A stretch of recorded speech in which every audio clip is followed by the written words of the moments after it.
수업 시작하겠습니다. 반갑습니다. 자, 오늘 건축법부터 보도록 하겠습니다.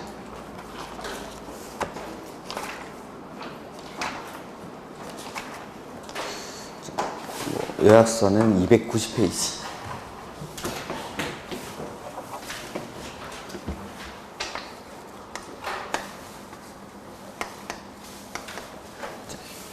건물에 관한 법이 두 개가 있는데 그 중에서 이제 건축법이랑 주택법. 네.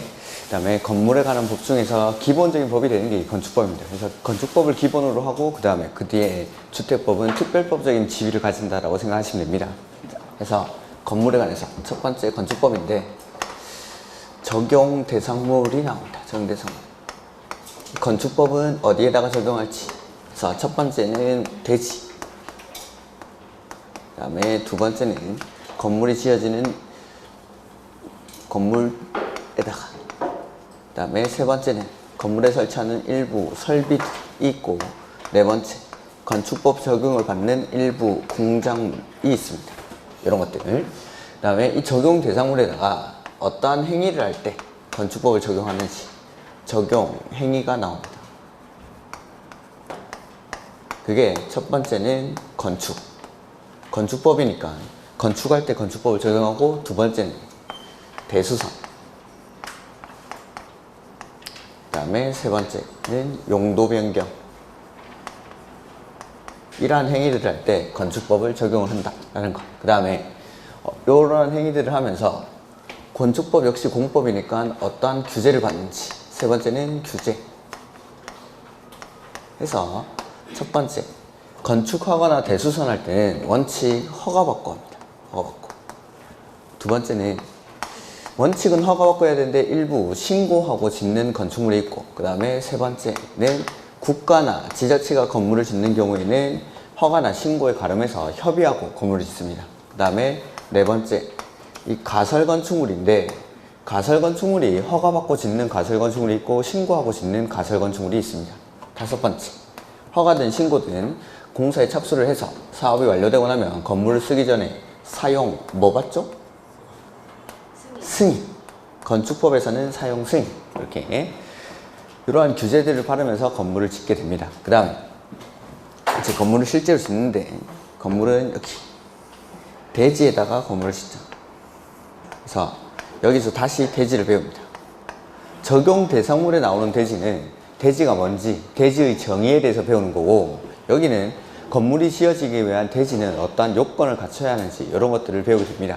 그 다음에 여기서 이제 파생해서 나오는 게 첫 번째가 뭐 조경이라든지, 두 번째는 공개 공지, 그 다음에 뭐 세 번째 분할 제한, 그 다음에 네 번째는 둘 이상의 용도 지역 등에 걸칠 때 어디에 관한 건축법 규정을 적용하는지 이러한 내용들이 나오고, 그 다음에 대지에 건물을 짓기 위해서 이 대지는 반드시 어디에 접해 있어야 되죠? 도로에. 도로. 그래서 두 번째로 도로를 배웁니다. 그래서 밖에 나가면 도로들이 되게 많은데 그 중에서 건축법에서 도로로 인정받기 위한 요건이 있습니다. 그러한 요건들을 배우게 되고, 그 다음에 세 번째로는 건축선이라는 게 나와요. 건축선. 그래서 도로에 접해 있는 대지에다가 건축선에 맞춰서 건물을 짓습니다. 그 다음에 건물이 지어지는 절차인데 건축주는 건물을 짓기 위해서 설계자, 시공자, 감리자 등이랑 계약을 맺고 설계자로부터 설계도면을 받아가지고 허가 신청을 합니다.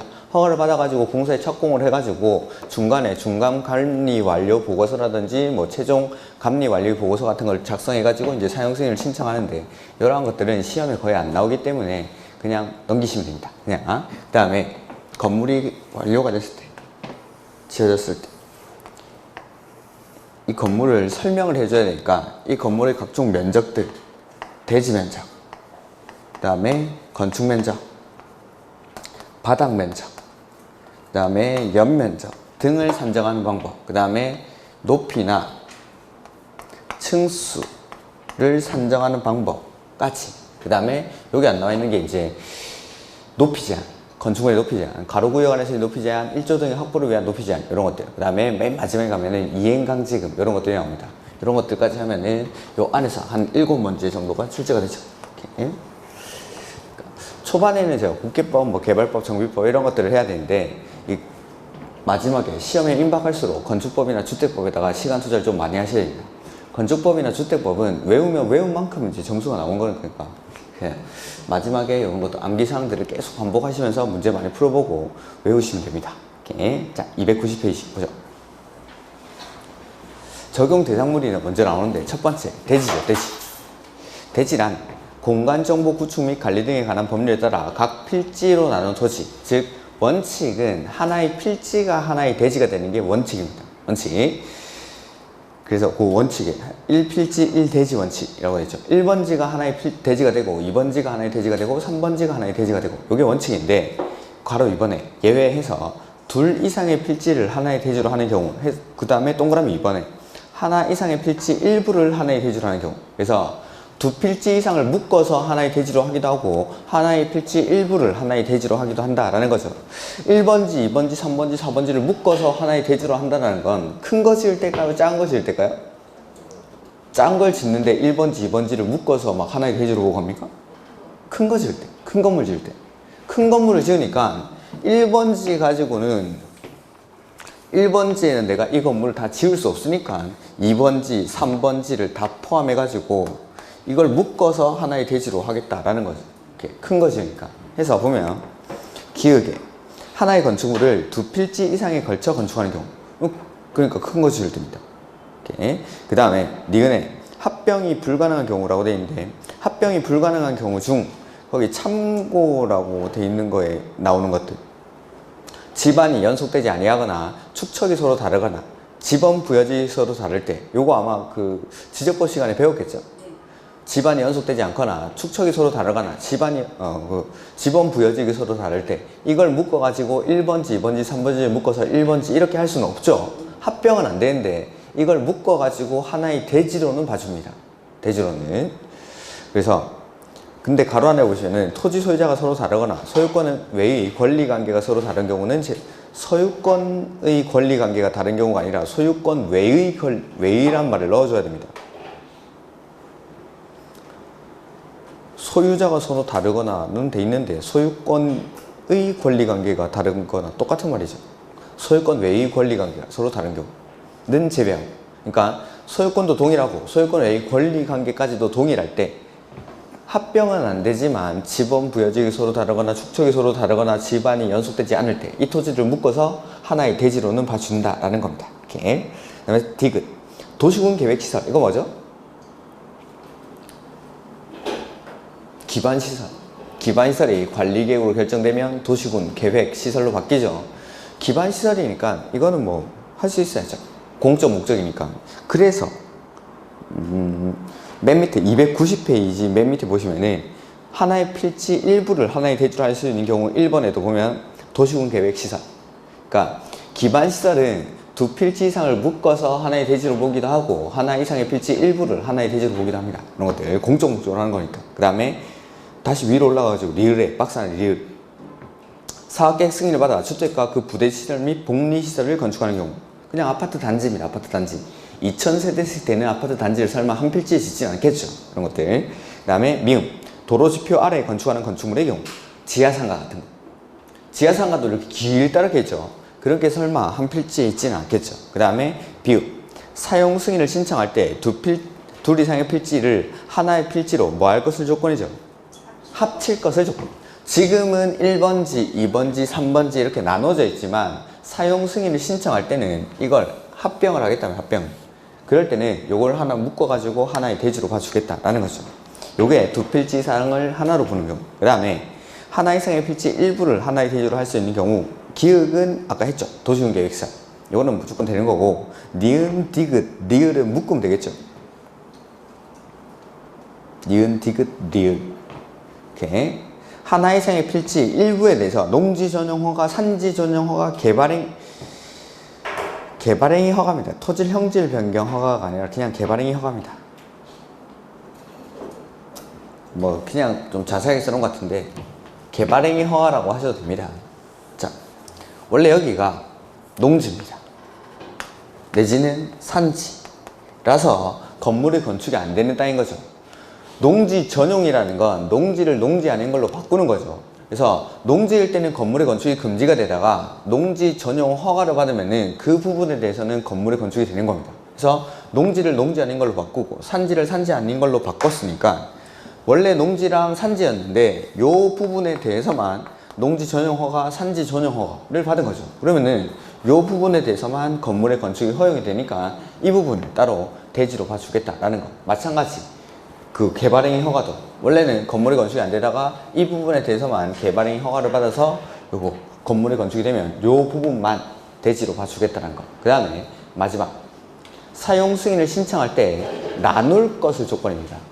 둘 이상의 필지를 묶어서 하나의 대지로 보는 경우는 합칠 것을 조건인데 요거는 나눌 것을 조건.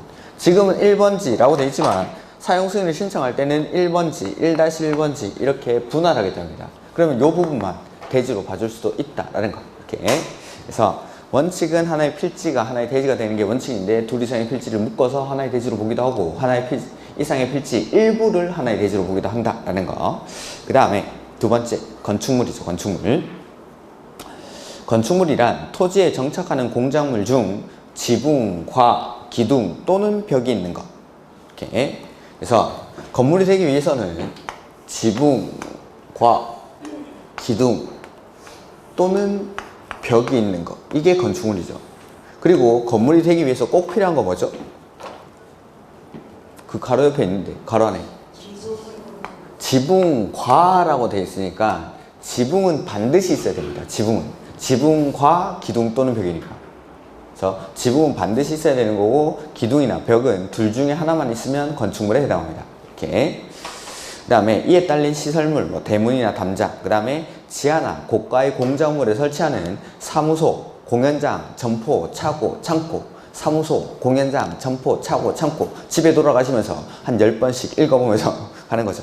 사무소, 공연장, 점포, 차고, 창고. 사무실, 공연장, 점포, 차고, 창고. 사무소, 공연장, 점포, 차고, 창고. 이렇게. 그 다음에 뭐 그 밖에 이런 것들은 보실 필요 없고. 참고해서 건축물이란 토지에 정착하는 공작물 중 지붕과 기둥, 벽, 지붕과 기둥 또는 벽이라고 해야 맞으니까 이건 틀렸다라고 한 겁니다. 이거는 지붕과 기둥 또는 벽. 그래서 지붕은 반드시 있어야 되고 기둥이나 벽은 둘 중에 하나만 있으면 됩니다. 이렇게. 그 다음에 공작물로 축조 신고 대상 공작물이라는 게 나왔어요. 자, 축조 신고 대상 공작물은 그냥 지으면 안 되고 건축법에 적용, 지금 배우고 있는 게 건축법 적용 대상물로 배우고 있죠. 얘네들은 건축법에 적용을 받으니까 그냥 짓는 거 아니고 건축법상 축조 신고를 하고 지어야 되는 공작물입니다.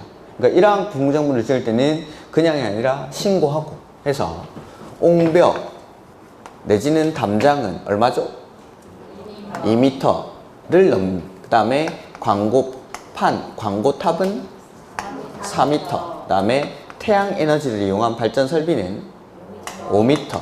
굴뚝 6m. 철탑, 기념탑, 장식탑, 통신용 철탑 이런 것들은 6m. 그 다음에 고가수조는 8m를 넘는, 싹 다 넘는. 그 다음에 지하 대피호는 30제곱미터를 이것도 넘는.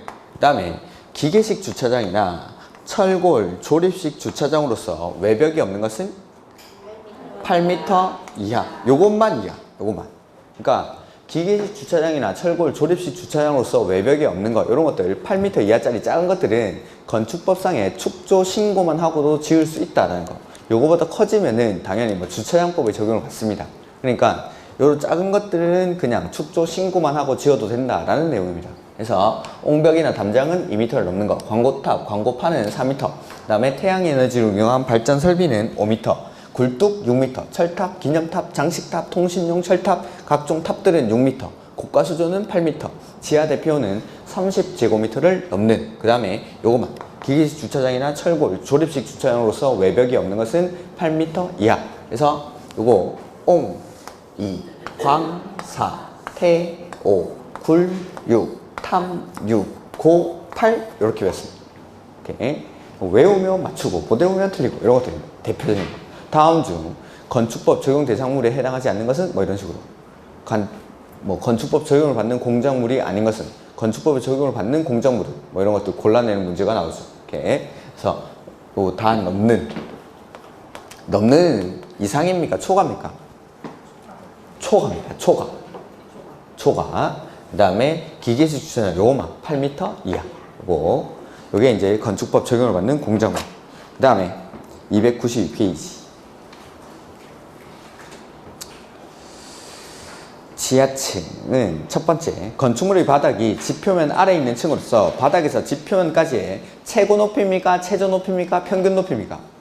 평균 높이가 해당 층 높이의 2분의 1 이상인 것을 말한다. 이렇게.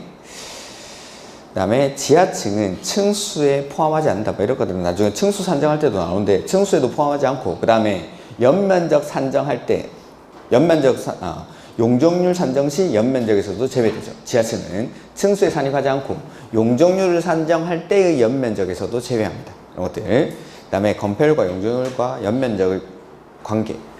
건폐율 보시면은 대지면적에 대한 건축면적, 대지면적 분의 건축면적 이 말이죠.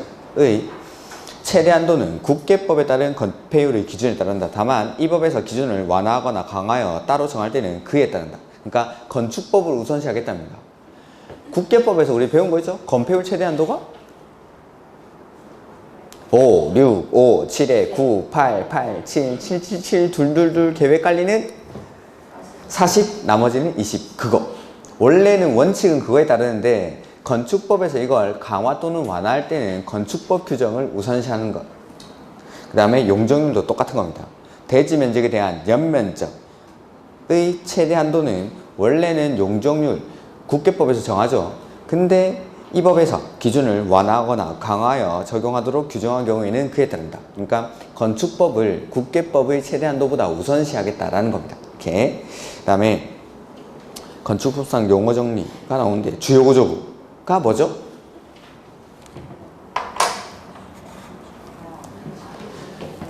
내, 기, 바, 보, 지, 주 이렇게 했던 거.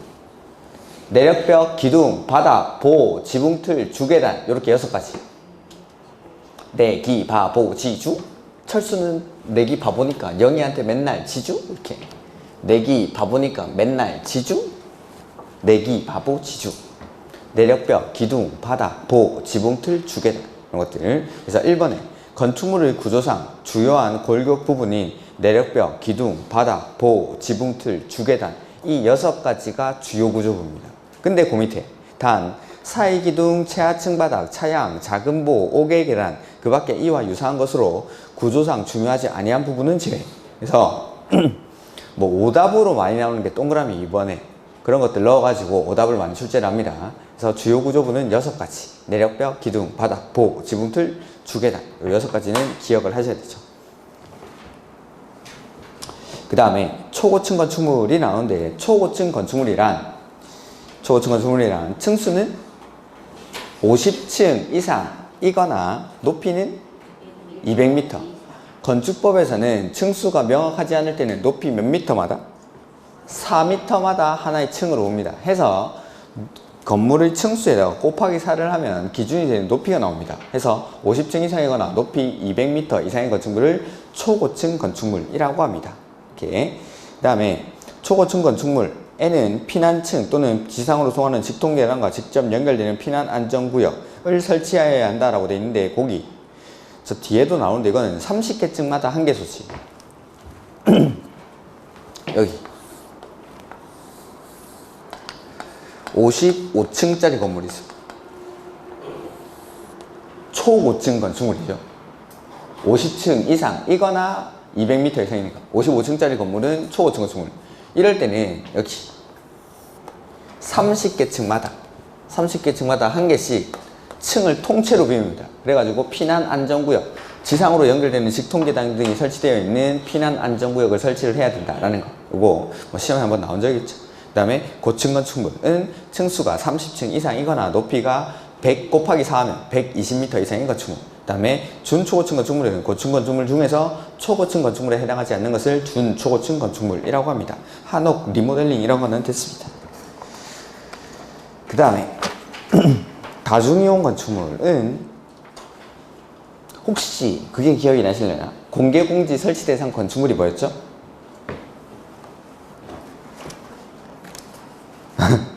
그렇죠. 건축법은 아직 기억이 안 날 수밖에 없습니다. 많이 안 했으니까. 자, 보면은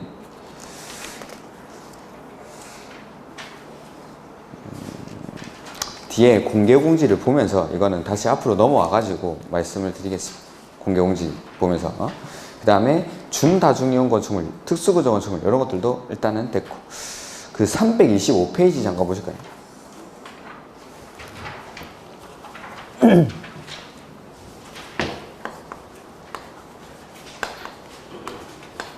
공개공지라는 건 사람들이 아무나 와서 쉴 수 있는 도시지역 안에 있는 소규모 휴식공간 내지는 공원 이러한 것들을 공개공지라고 했었죠. 아무나 와서 쉴 수 있는 소규모 휴식공간이나 공원. 그래서 첫 번째 나왔던 게 어떤 건물 지을 때 대상 건축물, 어떤 건물 지을 때 이 공개공지를 설치하는지. 두 번째는 어떠한 지역에 대상 지역, 그 다음에 얼마나 짓는지, 지었을 때 효과는 어떻게 되는지 이런 것들이 있었는데, 대상 지역은 사람들이 많이 오는 곳입니다.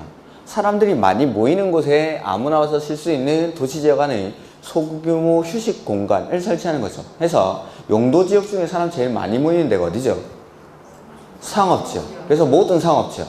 그 다음에 상업 기능이 포함된 지역이 두 개가 있죠. 준주거지역이랑 준공업지역. 그 다음에 일반 주거지역까지. 그 다음에 뭐 시장, 군수, 구청장이 시가화의 가능성이 크다고 지정 공고하는 지역, 이런 데다가 공개공지를 설치를 합니다. 그 다음에 대상 건축물, 어떤 건물 지을 때 공개공지를 설치하느냐라는 건데, 이것도 사람이 많이 모이는 건물 해서 종교시설, 운수시설, 문화집회시설, 그 다음에 판매시설, 업무시설, 그 다음에 숙박시설의 바닥 면적이 5,000제곱미터 이상일 때는 공개공지를 설치를 해야 됩니다. 요거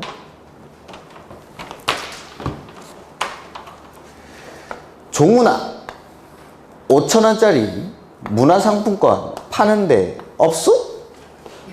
요게 공개공지 설치 대상 건축물이었는데 들어본 적은 있습니까? 네, 그겁니다. 그거 공개공지 설치 대상 건축물. 종우나 5,000원짜리 문화상품권 파는데 없어? 요게 공개공지 설치 대상 건축물. 사람들이 많이 모이는 겁니다. 이렇게. 그래서 공개공지도 사람들이 많이 모이는 건물에다가 설치하니까 이 다중이용 건축물도 똑같은 취지에서 이거랑 종류가 똑같습니다. 거기 보면 다중이용 건축물 294페이지. 불특정한 다수의 사람들이 이용하는 건축물로서 다음의 어느 하나에 해당하는 건축물을 말한다 해서 종교시설, 운수시설, 문화집회시설, 판매시설, 숙박시설까지는 똑같은데 딱 하나 5번에 업무시설 대신에 의료시설이 들어가요. 의료시설. 의료시설 중 종합병원. 요거 하나만 차이. 그래서 다중이용시설은 종교시설, 운수시설, 문화집회시설, 그 다음에 판매시설, 의료시설, 그 다음에 숙박시설의 바닥 면적 합계가 5,000제곱미터 이상인 거. 요거는 종우나 5,000원짜리 문화상품권 파는데 업숙이 아니라 의숙? 의료시설 중 종합병원. 요것만 차이가 나는 겁니다. 요것만. 이렇게. 그래서 다중이용 건축물이랑 공개공지 설치 대상 건축물이 똑같습니다. 요거 하나만 빼고. 요거 하나만. 그래서 문화집회시설, 종교시설, 판매시설, 운수시설 중 여객용시설, 의료시설 중 종합병원, 그 다음에 숙박시설 중 관광 숙박시설. 근데 1번에 문화집회시설 중에 뭐는 제외하죠? 동물원, 식물원은 제외한다. 동물원, 식물원은. 지금 어디 보시는 거죠? 294페이지 보고 있는데 저는 다중이용 건축물 294. 그 공개공지는 잠깐 본 거고 이거랑 같다라는 걸 알려드리기 위해서. 그래서 공개공지 설치 대상 건축물이랑 다중이용 건축물 요게 똑같습니다. 이렇게 문화집회시설, 종교시설, 판매시설, 운수시설, 의료시설, 숙박시설. 근데 동물원, 식물원은 제외한다는 거. 동물원, 식물원은. 그 다음에 가로 2번에 16층 이상인 건축물. 그러니까 건물의 종류에 상관없이 16층 이상이면 싹 다 다중이용 건축물이라는 겁니다. 이렇게. 그 다음에 준다중이용 건축물은 종류는 모르셔도 됩니다. 다중이용 건축물 외의 건축물로서 다음의 어느 하나에 해당하는 용도로 쓰는 바닥면적 합계가 거기 1000제곱미터 이상, 요것만. 위에 있는 거 다 있습니다. 위에 있는 거 다 있고 몇 가지 추가가 되는데 이거는 바닥면적 합계가 1000제곱미터 이상인 거, 요걸 준다중이용 건축물이라고 합니다. 그 다음에 특수구조 건축물이라고 보지 마십시오. 그냥. 그 다음에 295페이지 건축이라는 게 나오죠. 자, 이제 건축법 적용 대상 행위가 나옵니다. 어떠한 행위를 할 때 건축법을 적용하는지. 그래서 첫 번째는 건축할 때 건축법을 적용하죠. 건축법상 건축에는 5가지 행위가 있죠. 신축, 증축, 개축, 재축, 그리고 이전. 이렇게 신축, 증축, 개축, 재축, 이전. 자, 신축은 원래 없다가 뭔가 만들어낸 거, 이게 신축. 증축은 원래 있는데 뭐가 커지면 그냥 증축. 무조건 늘어나면 증축입니다. 늘어나면 건축물의 건축면적, 연면적, 층수, 높이 등이 늘어나면 증축. 그 다음에 개축은 원래 있는데 이걸 철거합니까? 멸실됩니까? 철거하고 나서 기존과 같거나 작게 짓는 거, 기존 규모 안에서 새로 짓는 게 개축. 그 다음에 재축은 원래 있죠. 원래 있는데 이게 멸실되고 나서, 자연재해 등으로 멸실되고 나서 역시 기존 규모 안에서 새로 짓는 거, 같거나 작게 짓는 거. 그 다음에 이전은 주요 구조부를 해체를 합니까? 안 합니까? 해체하지 아니하고, 주요 구조부를 해체하지 아니하고, 동일한 대지입니까? 다른 대지입니까? 동일한 대지에서 위치만 옮기는 거. 요게 이전. 그래서 시험에 뭐 가장 많이 나왔던 것들은 요 이전, 이런 것들이 시험에 많이 나왔었고, 그 다음에 뭐 신축에 최근에 좀 나오고 있는 게 있고, 이렇게. 그래서 신축, 증축, 개축, 재축, 이전, 이런 기본 개념들은 너무 쉬워서 시험에 잘 안 나옵니다. 보면 295페이지 가로 1번에 신축. 건축물이 없는 대지에 새로 건축물을 축조하는 것을 신축이라고 합니다. 근데 그 뒤에 부속 건축물만 있는 대지에 새로 주된 건물을 축조하는 것은 신축입니다. 신축. 부속 용도로 쓰는 창고가 있는데 거기에다가 주된 용도인 주택을 짓는 거죠. 그러면은 그 대지에서 연면적이 늘어나니까 이러한 것들은 증축으로 볼 수도 있는데 그게 아니라 신축. 신축. 부속 건축물만 있는 대지에 새로 주된 건축물을 축조하는 것은 신축. 신축. 그 다음에 증축은 건축면적, 연면적, 층수, 높이가 늘어나면 증축. 그 다음에 개축은 기존 건축물의 전부 또는 일부를 철거합니까? 멸실됩니까? 철거. 철거하고 그 대지에 종전과 같은 규모의 범위에서 다시 건물을 축조하는 것. 기존이랑 같거나 작게 짓는 것. 이런 것들을 개축. 그 다음에 재축은 건물이 천재지변 그 밖에 자연재해로 멸실되고 나서 역시 기존보다 같거나 작게 짓는 것. 그래서 보면은 1번에 이하로 할 것, 그 박스 안에 기역에 이하로 할 것, 그 다음에 니은도 이하로 할 것. 그래서 기존과 같거나 작게 짓는 겁니다. 재축도. 그 다음에 이전은 건축물의 주요 구조부를 해체하지 아니하고 동일한 대지 안에서, 같은 대지 안에서 위치를 옮기는 것, 이런 것들을 이전. 그래서 지금 읽은 것 중에는 신축의 두 번째 줄 그 가로 안에 있는 거, 부속 건축물만 있는 대지에 새로 주된 건축물을 축조하는 것은 신축이다. 요게 이제 시험에 나올 만한 거고, 그 다음에 원래 건물이 있는데 이 건물의 전부 또는 일부가 철거되거나 멸실됩니다. 그리고 나서 기존 규모 안에서 새로 지으면은 개축이나 재축에 해당하죠. 기존 규모 안에서 같거나 작게 지을 때. 근데 기존보다 더 크게 지으면 요거 어떻게 할 거냐 라는 거죠. 그래서 건물이 있는데 이 전부를 철거하거나 멸실하고 나서 기존보다 더 크게 지으면 요거는 신축. 그래서 그 신축의 첫 번째 줄에 기존 건축물이 철거하다가 멸실된 대지를 포함한다 라고 돼 있죠. 요게 전부를 철거하면 전부를 전부를 철거하거나 멸실하고 나서 기존보다 더 크게 지으면 요거는 신축. 근데 일부를 철거하거나 멸실하고 나서 기존보다 더 크게 지으면 요거는 증축입니다. 증축. 그림을 한번 말씀드렸었는데, 자, 건물이 이렇게 있죠. 근데 이 전부를 싹 다 철거하고 기존보다 더 크게 지으면은 원래 없는 데서 이게 생겼으니까 요거는 신축. 근데 일부만 철거하거나 멸실하고 나서 기존보다 더 크게 지으면 요만큼 있는 데서 요렇게 됐으니까 요거는 증축. 이렇게 이런 것들까지 해서 건축의 개념은 그렇게 어렵진 않은데 유의해야 될 게 1번에 아까 건물의 신축에 있던 거, 부속 건축물만 있는 대지에 새로 주된 건축물을 축조하는 것은 증축이 아니라 신축이고, 요거 기존 건축물을 전부를 철거하거나 멸실하고 나서 기존보다 더 크게 지으면은 요거는 신축. 그 다음에 이전 이런 것들은 시험에도 몇 번 출제가 됐던 거죠. 기존에 이런 것들. 자, 요게 건축 적용 대상 행위 중에 건축이죠. 그 다음에 그 밑에 대수선.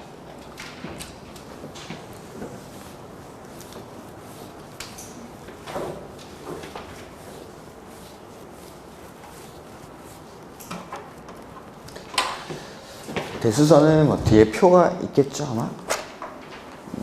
박스 보면은 첫 번째 내력벽, 두 번째는 기둥, 세 번째 보, 네 번째 지붕틀.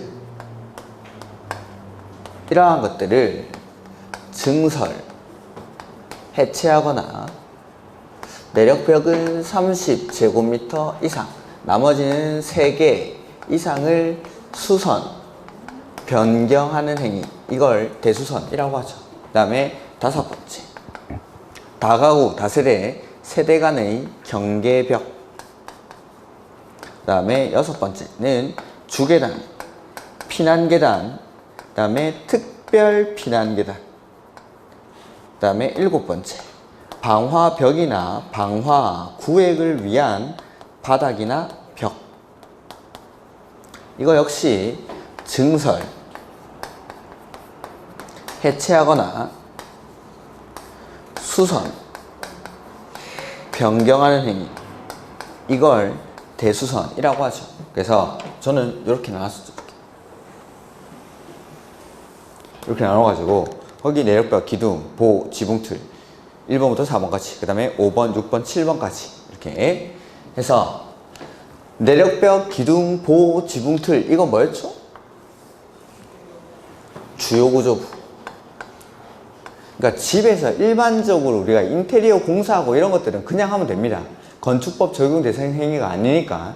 근데 인테리어 공사를 하는데 이걸 건드죠. 내력벽, 기둥, 보, 지붕틀. 건물에서 구조상 중요한 부분이니까 이걸 주요구조부라고 부르는 거죠. 근데 이 건물의 중요한 부분을 증설, 해체하거나 30제곱미터 이상, 3개 이상을 수선, 변경하는 거, 이거는 그냥 하면 안 된다 이겁니다.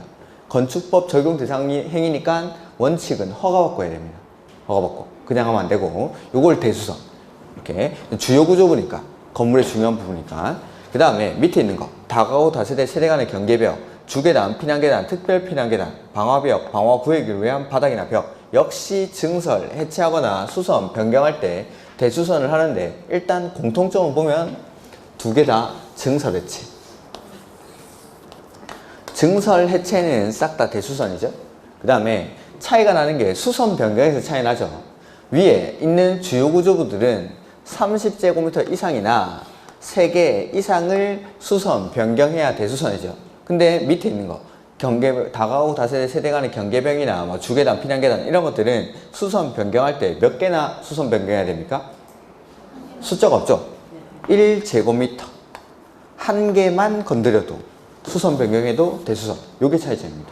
그래서 위에 있는 네 가지들은 건물의 주요한 부분이니까 이러한 것들을 30제곱미터 이상, 3개 이상 수선 변경할 때는 그냥 하지 말고 허가받으라는 건데, 얘네는 뭐냐면 얘네는 주요 구조보다 훨씬 중요하니까 1제곱미터 한 개만 수선 변경해도 대수선이겠죠. 해서 요거 뭐라 불렀어 우리가?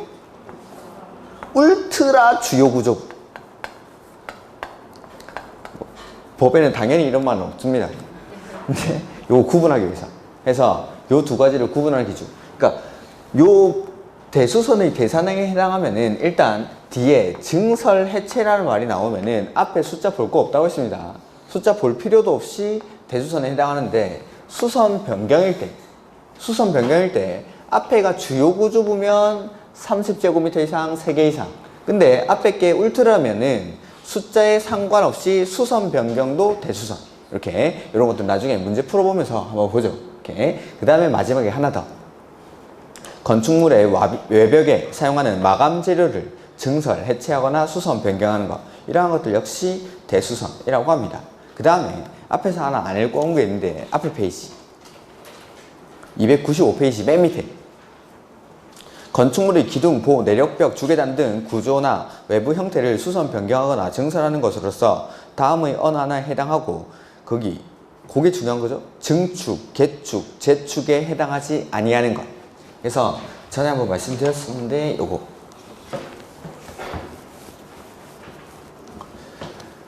내력벽을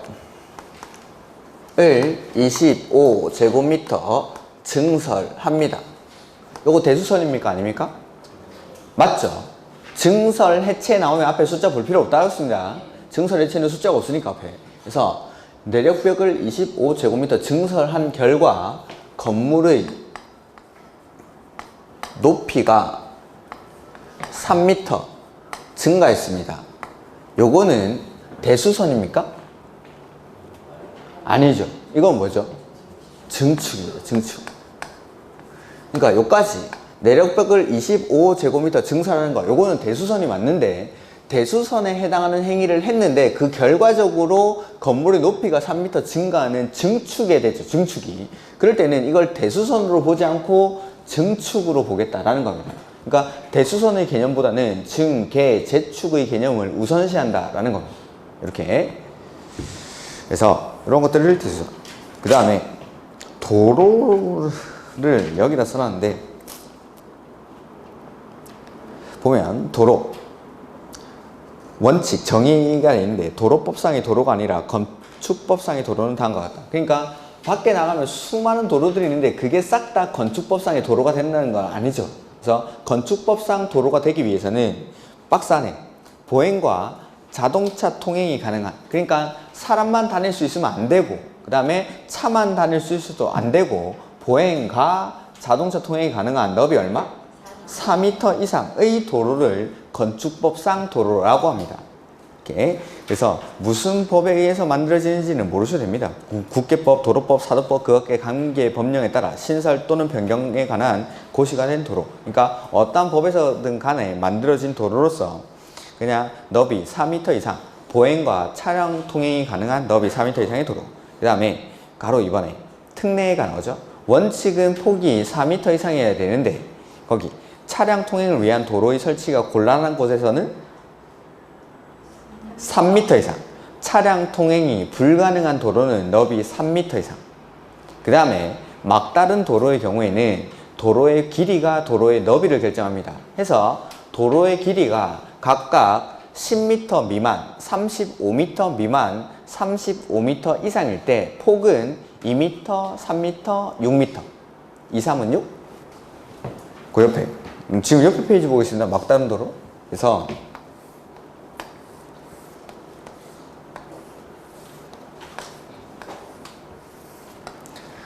자, 끝이 막혀 있는 도로죠. 이 도로들은 도로의 길이가 얼마냐에 따라서 이 도로의 폭이 결정이 됩니다. 그래서 폭이 10m 미만, 35m 미만, 35m 이상일 때 도로의 폭은 각각 2m, 3m, 6m 이상일 거예요. 이렇게. 그래서 자, 원칙적인 도로는 폭이 얼마 이상이어야 되죠? 4m 이상. 근데 차량 통행이 불가능한 곳에서는 3m 이상. 그 다음에 막다른 도로는 도로의 길이가 각각 10m 미만, 35m 미만, 35m 이상일 때 폭은 2m, 3m, 6m. 10, 35, 35 이상, 2, 3은 6. 10, 35, 35 이상, 2, 3은 6. 10, 35, 35 이상, 2, 3은 6. 뭐 어쩔 수 없습니다. 외워야죠. 합격해야죠. 10, 35, 35 이상, 2, 3은 6. 10, 3, 10, 35 이상 2, 3은 6 이렇게 이런 것들이 도로. 이거는 뭐 뒤에 가면 좀 더 자세히 나오고 그 다음에 용도 변경이라는 게 나오죠.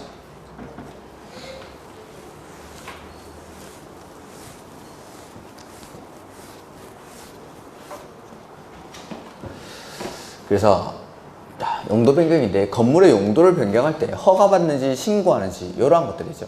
그래서 우리나라에 있는 건물의 모든 종류를 구분을 하면 크게는 9개 시설군으로 구분을 합니다. 그 다음에 이걸 다시 29개의 용도군으로 세분을 하죠. 이 29개의 용도군마다 건물의 종류를 규정을 하고 있습니다. 이렇게. 자, 9개의 시설군 이거 어떻게 외웠죠? 그렇죠. 자, 산, 전, 문, 영, 교, 근, 주, 기 이렇게 자산, 전문, 영교, 근주, 기 요거는 순서 바뀌면 안 됩니다. 요 순서 그대로 외워야 되죠. 학개론의 가공기, 유형순, 부세형세와 같이 그런 것들 같이 이거 순서 바뀌면 안 됩니다. 가공기, 유형순, 부세형세도 순서 바뀌면 안 되죠? 학개론 안 배웁니까? 그런 것들. 그래서 이것도 순서 바뀌지 않고 자산, 전문, 영교, 근주, 기 이대로. 그래서 자는 자동차, 산은 산업, 그 다음에 전은 전기, 통신, 그 다음에 문은 문화, 집회, 그 다음에 영은 영어, 그 다음에 교는 교육, 복지, 그 다음에 근은 근린, 주거, 업무, 그 다음에 기타 요렇게 9개.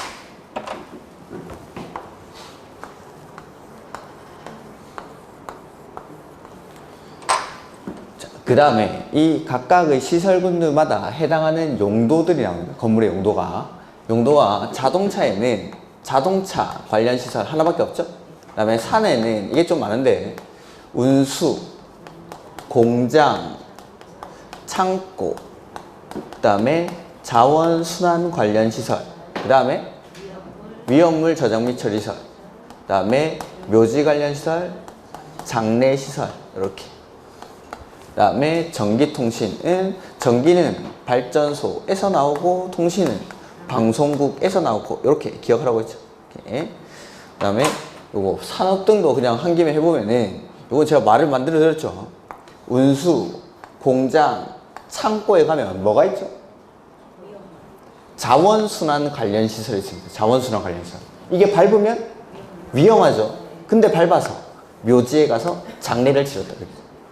운수, 공장, 창고에 가니까 자원순환 관련 시설이 있는데 이게 밟으면 위험합니다. 밟으면. 근데 밟아서 묘지에 가서 장례를 치렀다.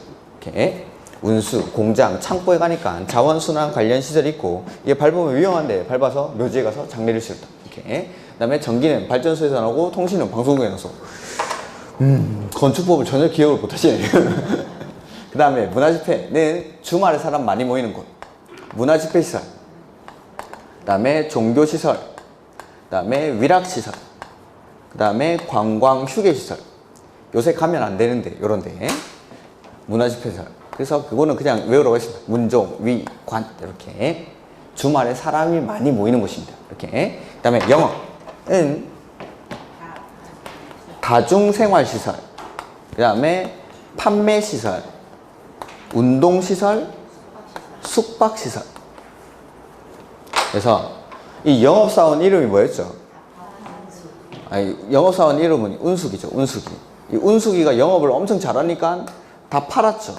그래서 다판 운수기. 이렇게. 영업사원 이름이 운수기. 다판 운수. 다판 운수. 그 다음에 교육복지는 의료시설, 그 다음에 교육 연구시설, 그 다음에 노유자시설, 그 다음에 수련시설, 그 다음에 야영장시설 이런 것들. 이렇게. 그래서 교육과 복지가 함께 있는 곳이 제가 대학병원이라고 하죠. 대학병원. 인턴, 레지던트 가리키고 아픈 사람 고쳐주고 이렇게 대학병원에 갔어요. 대학병원. 그러니까 그 대학병원에 의대, 교수, 노, 교수, 야가 얼마 전에 생겨가지고 이게 의대 교수, 노 교수? 이렇게 쓰는데, 야, 어떻게 넣어야 됩니다. 그냥. 의대 교수, 노 교수야? 이렇게. 이렇게. 원래는 용도가 28가지였는데, 2년 전인가 야영장시설이 새로 생긴 겁니다. 이렇게. 의대 교수, 노 교수야? 이렇게. 그 다음에 근리는 1종, 2종밖에 없죠. 그 다음에 주거무는 단독. 그 다음에 공동. 그 다음에 업무시설. 그 다음에 교정, 군사시설. 주거랑 업무, 집에서 일을 하죠. 재택근무를 합니다. 요새 코로나 때문에 회사를 못 나오고 재택근무를 하는데, 엄마가 재택근무를 하는데 아들이 가만히 있지 않죠. 그래서 그 아들을 업고 일을 해야 됩니다. 아들 이름이 뭐라고 했죠? 단공. 그 아들 단공을 업고 일을 하죠. 단공을 업고 일을 합니다. 주거에서 업무를 하니까. 재택근무 하다 보니까 애들을 업고, 단공을 업고 일을 합니다. 단공 업고. 그 다음에 기타, 동, 식물 관련 시설. 요거 외우셔야 됩니다. 시험에 임박해서 외워야지. 절대 안 해줘요. 절대. 마음이 급하면 급할수록 이러한 것들은 안 외워집니다. 지금부터 뭐 일주일에 한 줄씩만 외워도 충분히 외우겠죠. 다 외우면 되고. 그러니까 조금 여유가 있을 때 외워 넣으셔야지, 이런 것들을 시험에 임박해서 외우려고 하면은 마음도 급하고 하다 보면은 잘 안 외워집니다. 이런 것들이. 그러니까 조금 시간이 있을 때 이런 것들을 천천히 외우시기 바랍니다. 이렇게. 요거 무조건 외워야 되는 거죠. 이렇게. 그 다음에 그래서 용도 변경은 일단 표를 외우고, 그 다음에 용도 변경에서는 문제가 종교를 창고를, 숙박을, 교육을, 자원을, 운동을, 공동으로, 운수를 종교로 바꿀 때 허가받는지 신고하는지, 이게 문제죠. 그러니까 용도를 여기서 여기로 바꿀 때 허가받냐 신고하냐, 이게 문제입니다. 그러니까 이걸 외워두셔야 되는데, 자, 첫 번째, 하위 밑에 있는 시설군에서 위에 있는 시설군으로 올라갑니다. 뭐 받죠? 허가. 그 다음에 위에 있는 시설군에서 밑에 있는 시설군으로 내려옵니다. 이럴 때는 신고. 이렇게. 그러니까 이걸 물어보니까 이 표를 모르면 문제를 못 맞추는 겁니다. 허가받는지 신고하는지 이걸 물어보니까. 그 다음에 올라가든지 내려가든지 하면은 허가받든지 신고하는데, 같은 시설군 안에서 바뀝니다. 즉 문화집회시설을 위락시설로, 위락시설을 종교시설로, 다중생활시설을 숙박시설로, 숙박시설을 판매시설로 이렇게 바꾸는 거죠. 같은 줄에서 바뀔 때 N은 대장의 기재사항 변경 신청을 합니다. 자, 건축물 대장을 떼보면은 건물의 용도를 적는다는 게 있는데, 그 용도에 29개 중에 하나가 적혀 있는 겁니다. 29개 중에. 그래서 원래 CGV 영화관이었습니다. 그걸 나이트클럽으로 바꾸고 싶죠. 그러면 CGV일 때는 문화집회시설이라고 써져 있는데, 이걸 나이트클럽으로 바꾸려면 위락시설로 건물의 용도를 변경을 해줘야 됩니다. 건축물 대장에. 그래서 대장의 기재사항 변경 신청이라는 걸 시장, 군수, 구청장한테 해야 됩니다. 이렇게. 그래서 올라갈 때는 허가받고 내려갈 때는 신고하고, 같은 시설군 안에서 바뀔 때는 대장의 기재사항 변경 신청. 근데 만약에 같은 용도에서 바뀐다. 같은 용도에서. 자, 원래 종교시설이었는데 바꾸고 나서도 종교시설입니다. 예를 이렇게 들어서 이 교회인데 이 교회를 절로 바꿉니다. 종교 화합을 위해서 절을 교회로도 바꿔보죠. 교회 종교시설이죠? 바꾸고 나서도 종교시설이죠? 그러면 그냥 하면 됩니다. 그냥. 대장에도 교회일 때도 종교시설이라고 써져 있고 절일 때도 종교시설로 써야 되니까 바꿀 필요도 없는 거죠. 그래서 그냥 하면 됩니다. 그 다음에 1종 근생, 2종 근생, 상호간의 용도 변경. 1, 2종 근생들은 대부분의 이제 자영업자들이 대부분 1, 2종 근생을 많이 하는 거죠. 그래서 이러한 것들은 용도 변경을 용이하게 해주기 위해서 1, 2종 근생, 상호간의 용도 변경은 그냥 해도 됩니다. 그래서 같은 용도 안에서 바뀌거나 1, 2종 근생, 상호간의 용도 변경, 1종 근생에서 2종 근생으로 바꾸고 2종 근생에서 1종 근생으로 바꾸고, 이러한 것들은 따로 뭐 대장의 기재사항 변경 신청이라든지 이런 게 필요가 없습니다. 이렇게 그냥 하면 된다라는 거. 이렇게. 자, 그래서 297페이지 그 표는 제가 방금 말씀을 드린 거고, 298페이지 299페이지 그 표가 적혀 있고, 그 다음에 올라갈 때는 허가받고 내려갈 때는 신고하고, 그 표에 299페이지 맨 밑에 있는 표에 올라갈 때는 허가, 내려갈 때는 신고, 그 다음에 동일한 시설군 안에서 변경일 때는 대장에 기재사항 변경 신청을 하죠. 그 다음에 298페이지 용도 변경 허가 또는 신고 사유인데, 건축물의 용도 변경은 변경하려는 용도의 건축 기준에 맞아야 한다. 그 다음에 2번 사용 승인을 받은 건축물의 용도를 변경하고자 하는 자는 다음의 구분에 따라 국토교통부 용어로 정하는 바에 의해서 시장, 군수, 구청장의 허가를 받거나 신고하여야 한다. 해서 올라갈 때는 허가받고 내려갈 때는 신고하고 뭐 이런 것들이죠. 그 다음에 동그라미 3번 허가 대상이든 신고 대상이든 간에 용도 변경하는 부분의 바닥 면적 합계가 100제곱미터 이상일 때, 그러니까 올라가든 내려가든 간에 용도 변경하는 부분의 바닥 면적 합계가 100제곱미터 이상입니다. 이럴 때는 사용 승인에 관한 규정을 준용합니다. 그러니까 용도 변경에 관한 공사가 끝나고 나서 건물 그냥 쓰면 안 되고 뭐 받고 건물 써야 되는 거죠? 사용 승인 받고. 사용 승인 받고. 근데 여기 뭐 하나 안 적혀있는데, 그 다음에 4번 적혀있는 거 맞아. 그 다음에 4번 허가 대상인 경우로서 용도 변경하는 부분의 바닥 면적 합계가 500제곱미터 이상, 즉 허가 대상이니까 이건 올라가는 거죠. 올라가는 경우로서 용도 변경하는 부분의 바닥 면적 합계가 500제곱미터 이상일 때는 건축사 설계에 관한 규정을 준용합니다.